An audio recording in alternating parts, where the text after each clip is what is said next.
el Mesías por primera vez, pero faltaba entonces una semana más, que es la semana que está aquí incluida, que nosotros hemos estado estudiando, que se denomina la semana 70. Estamos hablando entonces de esos 70 años, de esas 69 semanas, más la última semana de 7 años que faltaría todavía. Entonces aquí vemos otra vez las 70 semanas, obviamente, que lo profetizó Daniel en su libro, y el milenio de Cristo después de Armagedón. Aquí estamos, porque al final de estos 7 años ocurre Armagedón y da comienzo el milenio de nuestro Señor Jesucristo. Entonces faltarían los 7 años finales más el milenio. En resumen, esto que está aquí se resume así: faltaría entonces que se cumpliera, proféticamente hablando, estos 7 años más el milenio. Y esto no es el fin de todo. Recuerde que después de esto comienza entonces la nueva creación, la nueva Jerusalén y la eternidad con Dios. ¿Estamos? Muy bien. Entonces, continuando con el libro de Ezequiel, por eso les dije que esto iba a ser no versículo por versículo, más bien les estoy dando capítulos que nos dejan saber esos puntos importantes en la historia pasada, en la historia presente y en la historia futura. Capítulos 25 al 35 nos habla de los juicios contra naciones enemigas, y aquí se dan los nombres de algunas de esas naciones, y por eso es necesario también entender esto, porque esas naciones fueron nombradas como Moab, naciones enemigas que Dios tiene juicios reservados contra ellas, y en esas páginas de esos capítulos se detalla el juicio que Dios hará contra cada una de estas naciones. Tiro, que Tiro es un tipo de anticristo, ese es el querubín que se paseaba entre las piedras preciosas, el que quiso elevarse como Dios y sentarse en el trono de Dios. Ahí estamos viendo un tipo de anticristo. Nos habla de Sidón, esa tierra a la orilla también del mar Mediterráneo, al norte de Israel. ¿Recuerdan cuando Cristo hablaba de Tiro y de Sidón, de esos lugares específicos en la Biblia? Y por supuesto mencionan a Egipto. ¿Se acuerdan? Egipto no escapará. Egipto escapa en algunas ocasiones, pero en otras no. En otras palabras, los juicios de Dios van a llegar tarde o temprano sobre cada una de las naciones de la tierra. ¿Por qué? Porque rechazaron la verdad. Ahora usted se dará cuenta, cuando Dios se enoja, y Dios se puede enfadar porque Él tiene sentimientos, ¿no? Se enoja con su pueblo. Él dice: el juicio comienza por la casa de Dios. Imagínese usted, si el justo con dificultad se salva, ¿no? Tenemos que entender estas cosas, porque eso nos va a ayudar a creerle a Dios en estos tiempos que parece tan imposible que estas cosas ocurran en nuestra era moderna de alta tecnología. Pues hoy más que nunca vendrá como un lazo. En un abrir y cerrar de ojos, estas calamidades llegarán y no habrá quien detenga el brazo del Señor. Entonces, incluye a Egipto, incluye a Babilonia. Y ya hemos hablado de Babilonia, de Babel, esa primera torre de Babel, de Asiria, que vienen siendo también al norte de Israel, los sirios hoy en día. Y finalmente Edom. Y Edom, fíjense que también hablamos de Edom, que viene siendo Esaú. ¿Recuerdan aquel que perseguía a Jacob, no? Edom, que viene siendo también, digamos, lo que conocemos como el imperio antiguo, el imperio romano. Roma está envuelta en esto. Estamos entendiendo que todo esto está ligado, atado a lo que hemos estado estudiando. Recuerde siempre, la suma de la palabra es la verdad. De aquí es donde esta ecuación funciona y trabaja. Que usted va a Ezequiel y encuentra información que la puede unir a la información de Daniel, la información de Juan en la isla de Patmos, y todo esto tiene sentido. Son fibras que tienen que estudiarse, tienen que atarse. El hecho de que se mencione a Elías como un personaje que tiene que regresar, y se menciona a Zorobabel como un olivo que también tiene la plomada de la reconstrucción del templo, eso nos da ideas y nos da entendimiento para entonces poder mirar cuando leemos el libro de Apocalipsis y está el comienzo de esos 2 olivos al principio de esa última semana, y el templo tiene que reconstruirse. Obviamente, ¿quién tiene la plomada en la mano? Zorobabel. No es que Zorobabel va a reencarnar, porque no creemos en la reencarnación, pero sí creemos que el espíritu que estaba sobre Zorobabel va a estar sobre uno de esos, por lo menos sobre uno de esos dos olivos. Entonces seguimos este viaje a través de estos capítulos y llegamos al capítulo 36 y 37, donde se nos dan las promesas de restauración y vida. Ahí es donde el profeta ve el gran valle de los huesos secos. Volverán a vivir, ciertamente. Había deseo de Dios para volver a vivir, el deseo de vivir. Y Dios le concede eso, pero quiero que entienda que esto también no solamente aplica a que un día en el futuro los judíos iban a restablecerse en las Naciones Unidas el 14 de mayo de 1948. No necesariamente significaba eso solamente, sino que está hablando de esa restauración y esa vida durante el milenio. Por eso es que esto hay que verlo como una profecía de doble enfoque. Mirarlo para nuestros tiempos, mirarlo para esta última semana y mirarlo también para el milenio que queda. Nosotros estamos aquí viviendo esta vida como meros mortales y se nos pasa a veces que Dios tiene un plan extraordinario donde nosotros vamos a tomar parte, pero no como mortales, sino con cuerpos glorificados. Pero que no se nos olvide que hay un pueblo con el cual Dios, el Señor, tiene que arreglar cuentas todavía, porque Él prometió que iba a reinar por 1000 años, que habría un reposo. En el libro de Hebreos habla de ese reposo milenial, y que ese reposo milenial iba a tener gente humana, no gente con cuerpos glorificados nada más, porque nosotros estaremos en ocasión de servirle al Señor a lo que Él nos pida, pero nosotros no podremos reproducirnos ni cosas por el estilo. Pero ellos sí, ellos se multiplicarán y poblarán la tierra durante esos 1000 años. Entonces esas promesas de restauración y vida las encontramos en el capítulo 36 y 37 del profeta Ezequiel. Ahora llegamos al capítulo 38, el capítulo 39, y ahí encontramos el nombre de este misterioso personaje, Gog, que han tratado de definir quién es Gog, y no nadie ha podido. Lo único que se dice de este hombre y de esa familia es que son descendientes directos de Jafet. ¿Por qué lo sabemos? Porque los hijos de Jafet está Gomer, y de ahí sigue entonces Gog, y más adelante Magog, y sale un grupo de personas y naciones que se establecieron al norte de Israel, en los países de allá hasta Rusia y todos esos lugares al norte de Israel, y que esos descendientes llegaría un momento en que atacarían a Israel con tal fuerza brutal que Dios tendría que intervenir personalmente. Y eso es uno de los llamados que Dios hace. Le dice a Gog: te llamé, di al norte, da acá, ven. Le dice a Gog: ven, y llega hasta los montes de Israel, que ahí voy a arreglar cuentas contigo, y todas las naciones de la tierra sabrán que yo soy Jehová y que habito en medio de mi pueblo. Entonces esas son profecías, y esa es información ya que está dada, no es circunstancial. Es cuestión de esperar el tiempo en que esto ocurra, pero no se queda ahí, porque sabemos por el estudio entonces de Apocalipsis, por el profeta y el apóstol Juan, sabemos que Gog y Magog, y recuerden, Magog es los de la tierra de Gog, vendrían otra vez al fin de los tiempos. ¿De cuál tiempo? Del tiempo del milenio. Se levantarían otra vez para hacerle la lucha al Cordero, al templo, al pueblo de Dios. Pero en este caso el Señor no tendrá que ni levantar un dedo. Nuestro Padre Celestial, Él se encargará de hacer descender fuego sobre esos enemigos. Y recuerde algo aquí, otra vez las profecías de enfoque doble. Durante esta semana, que es un tiempo brevísimo, cuando lo comparamos con 1000 años, ¿qué es esta semana? Qué bueno que Dios acortó estos días, porque si estos días no hubieran sido acortados, nadie hubiera podido llegar al final de la carrera. Y no solamente lo acortó, sino que lo determinó como un periodo de 3 años y medio nada más, no los 7 años completos. Pero aquí se nos da a entender que sí caería fuego del cielo.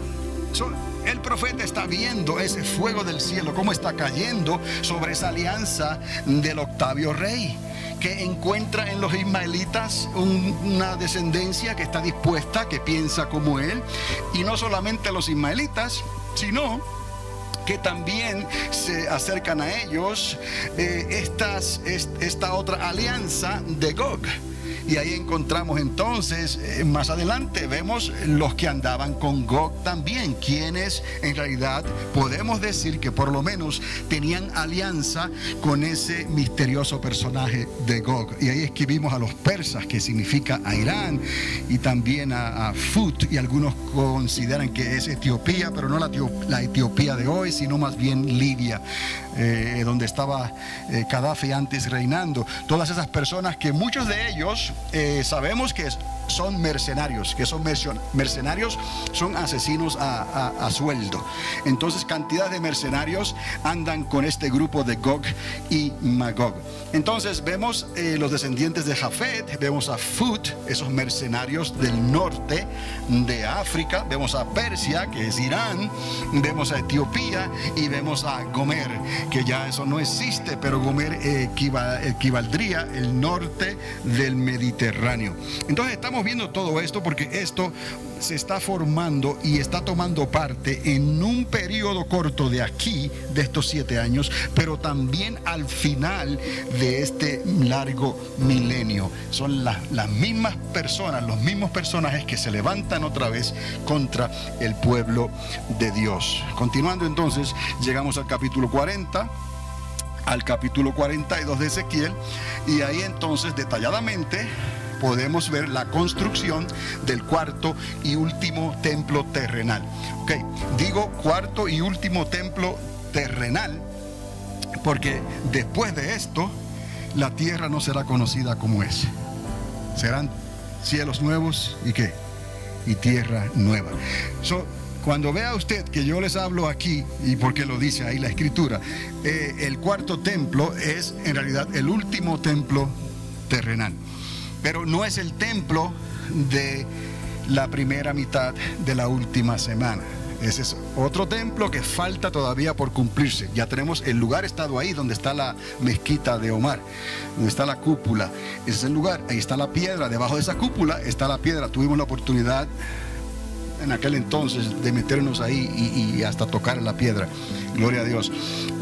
Pero ese es el lugar específico y bíblico donde ese tercer templo se va a reconstruir y será destruido también por los ejércitos de Octavio Rey y por los 10 reyes, los ismaelitas y los de Gog y Magog, esa alianza. Se destruirá todo esto, pero Ezequiel nos habla que será reconstruido por cuarta vez, cuarto y último templo. Pero en esta reconstrucción van a ocurrir milagros en ese lugar como nunca antes han ocurrido. ¿Por qué? Porque el Mesías estará reinando en carne viva, carne propia, estará ahí. Y él representa, él es el Hijo de Dios, el Rey y soberano, Rey de reyes, Señor de señores. Estará reinando desde su trono en Jerusalén.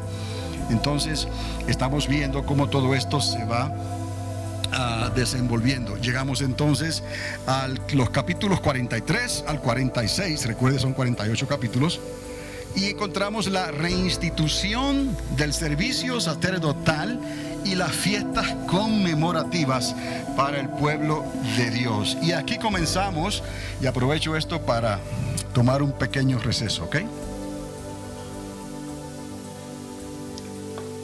Muy bueno, gracias Pepe por el café. Y Chito creo que fue el que lo hizo. Ahora, ¿por qué este receso pronto es como el suspiro se le va, no? Porque ahora tenemos que entender cómo es que se va a restituir el servicio sacerdotal. ¿Y cómo es que se van a restituir las fiestas conmemorativas para el pueblo de Dios? Usted y yo sabemos que va a haber muchos por ahí que prefieren darse contra la pared a entender estas cosas o aceptarlas, pero esa es la verdad.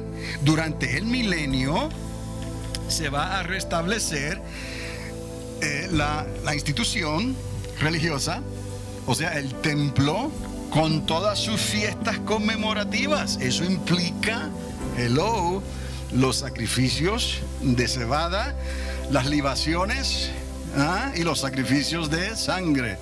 Entonces ahora nos damos cuenta que hay que entender aquí por qué esto está ocurriendo y qué explicación podemos darle a este tipo de comportamiento. ¿O acaso Dios ya no estableció el sacerdocio conforme al orden de Melquisedec, de una vez y para siempre. Pero ahí viene lo que les dije anteriormente: nosotros estaremos ahí con cuerpos glorificados, ellos estarán con cuerpos mortales, y el Señor, su presencia va a estar ahí. Y usted sabe que esas personas mortales que van a estar ahí, aunque el diablo está atado por 1000 años, tienen libre albedrío. Son seres mortales con capacidad de desobedecer. Recuerde que Dios dijo: obediencia quiero y no sacrificio. Entienda bien esto. ¿Por qué? Porque el que sabe hacer lo que es bueno le es considerado como pecado.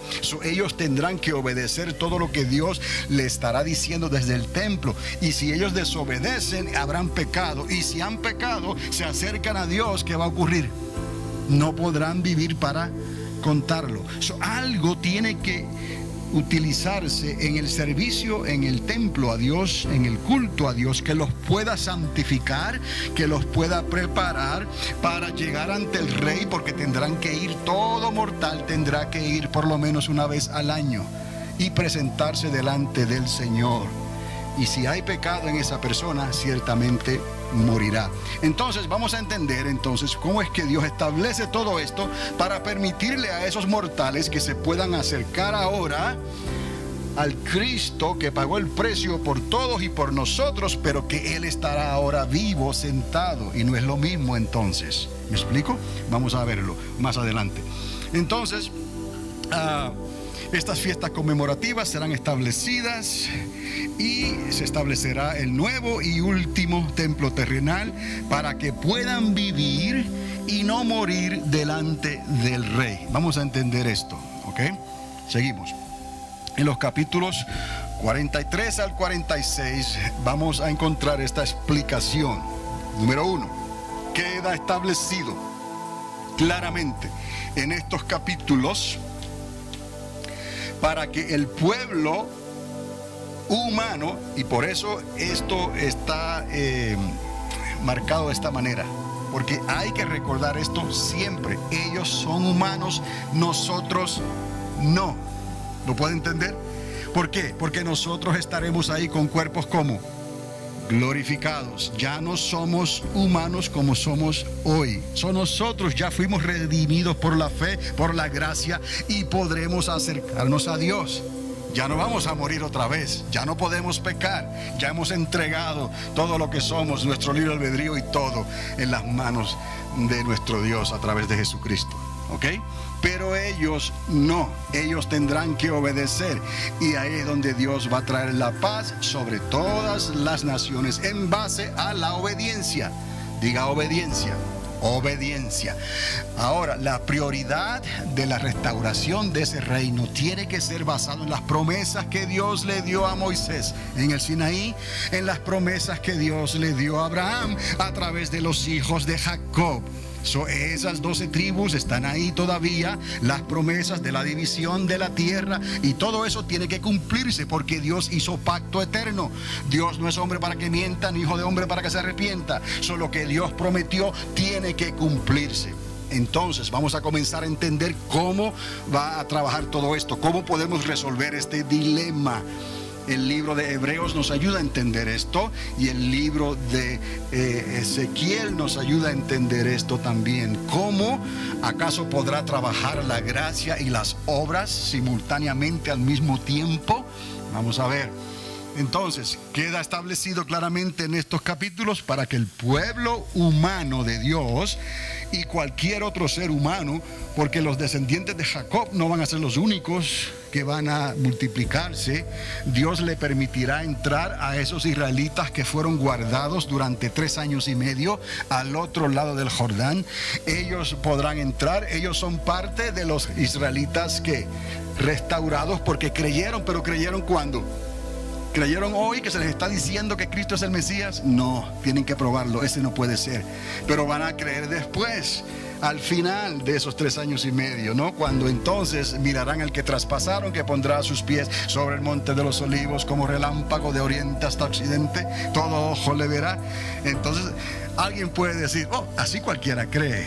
Bueno, Los hijos de Jacob van a creer. Ellos tendrán la prioridad, no porque creyeron a última hora, sino por las promesas que Dios le dio a Abraham, a Jacob y a su descendencia.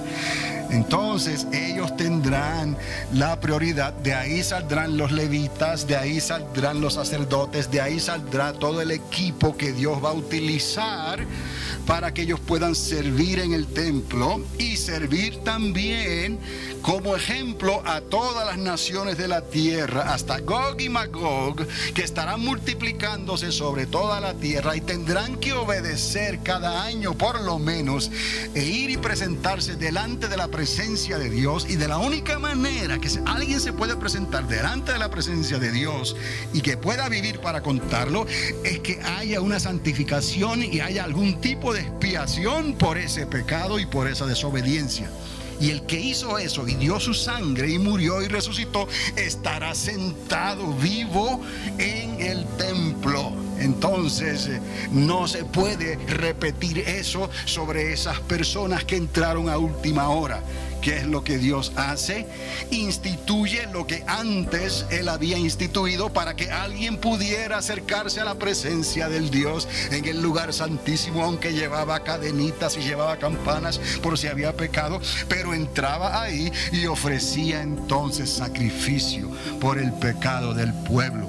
Por eso es que al establecerse todo este servicio otra vez, ellos tendrán que pasar por las ofrendas de los sacerdotes y por las fiestas solemnes del pueblo de Israel para poder vivir y no morir en el tiempo que les toque presentarse delante de la presencia viva del Dios justo.